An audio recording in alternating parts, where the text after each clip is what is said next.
Code trailer வந்துருச்சு. அதை பற்றி தான் நம்ம டிகோட் பண்ண போகிறோம். ஃபர்ஸ்ட் ஆஃப் ஆல் நான் சொல்லணும், நான் அனிலும் ஆமையாக கிடையாது. கோட்டோட ட்ரெய்லர் பார்த்துட்டு அதோட கூஸ் பம்பில் நானே அதோட வைப்பில் டிகோட் பண்ணுறேன். இது neutral fan decode. GOAT movie time travel மூவின்னு சொல்லிட்டு இருக்காங்க. பட் ஆனால் அதுக்கான சான்சஸ் வந்து ரொம்ப கம்மியாக தான் தெரியுது இப்போ வந்து ட்ரெய்லர் வச்சு.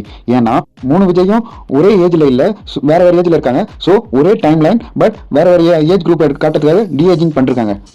ஆல்மோஸ்ட் 18 to 20 இயர்ஸ் டிஃப்ரென்ஸில் நடக்கிற டோட்டல் ஸ்டோரி தான் காட்ட போகிறாங்கன்னு நினைக்கிறேன். ட்ரெய்லர் பார்த்ததும் ஃபர்ஸ்ட் ஹாஃப் ஓரளவு ப்ரெடிக்ட் பண்ண முடியுது. செகண்ட் ஹாஃப் தான் கன்ஃபியூசிங்காக இருக்குது. அதில் தான் கேமரா வச்சு நம்மளை கன்ஃபியூஸ் பண்ணுறதுக்கு வாய்ப்பு இருக்குது. ஃபர்ஸ்ட் ஹாஃப் எனக்கு தெரிஞ்ச வரைக்கும் டீகோட் பண்ண வரைக்கும் நான் இதில் எக்ஸ்பிளைன் பண்ணுறேன். ஒன் பை ஒன் கேளுங்க. ஃபர்ஸ்ட் இன்ட்ரோடக்ஷனில் விஜய் ஒரு anti terrorism squad agent. Introduction ஒரு ஃபைட் இருக்கு. அந்த கோட் சூட்ல ஒரு பில்டிங் உள்ள வர ஃபைட். அந்த ஃபைட் முடிஞ்சதும் அவங்க டீமோட ஒரு பார்ட்டி நடக்குது. அந்த பார்ட்டி தான் அந்த விசில் சாங். அந்த விசில் சாங் முடிஞ்சதும் காலைல எழுதி அந்த மருதமலை மாமணியை பாட்டு பாடிட்டு வராரு.